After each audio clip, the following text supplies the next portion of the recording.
Hi friends, நான் இன்னைக்கு ஒரு ஹெல்த்தியான ஸ்நாக்ஸோட பார்க்குறீங்களா? வெள்ளை சுண்டல் தாங்க. வெள்ளை சுண்டலை வச்சு என்ன பண்ண போகிறேன்னு பாருங்க. வெள்ளை சுண்டலை வச்சு சூப்பரான ஸ்நாக்ஸ், ஈவினிங் டைம் சாப்பிட்ற ஸ்நாக்ஸ் செய்ய போகிறோம். இது என் பசங்களுக்கு நான் கொடுப்பேன்.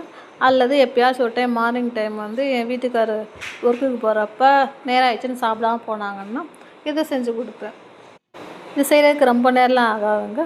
வித்தின் 10 மினிட்ஸாக செஞ்சிடலாம். நீங்களே ட்ரை பண்ணி பாருங்கள்.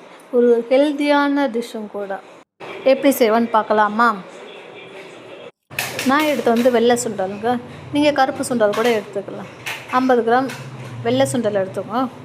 ஒரு சைஸ் தக்காளி, ஒரு அரை பெரிய வெங்காயம், கொஞ்சோண்டு கொத்தமல்லி, தேவையான அளவு சால்ட்டு, அப்புறம் பெப்பர் பொடி வந்து நான் வீட்டிலே ரெடி பண்ணி வச்சுருப்பேன். ஒரு ஸ்பூன் பெப்பரும் போட்டுக்கோங்க. போட்டுட்டு 4 விசில் அளவு நல்லா வேக வச்சுருங்க. சுண்டலை வேக வச்சதுக்கப்புறம் இது எல்லாத்தையும் 1 பை 1 ஒரு கிண்ணத்தில் போட்டுட்டு மிக்ஸ் பண்ணதுக்கப்புறம் ஒரு 5 நிமிஷம் கொஞ்சம் ஏன்னா அந்த தக்காளியோட எசன்ஸ் பூரா உள்ளே இறங்கணும். இது ஸ்நாக்ஸ் டைம் தான் சாப்பிடணும் அப்படின்னு கிடையாது.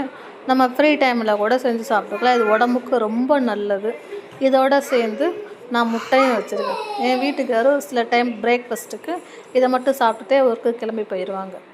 நீங்களும் ட்ரை பண்ணி பாருங்கள். எப்படி இருக்குன்னு கமெண்ட் பாக்ஸில் சொல்லுங்கள். பாய்.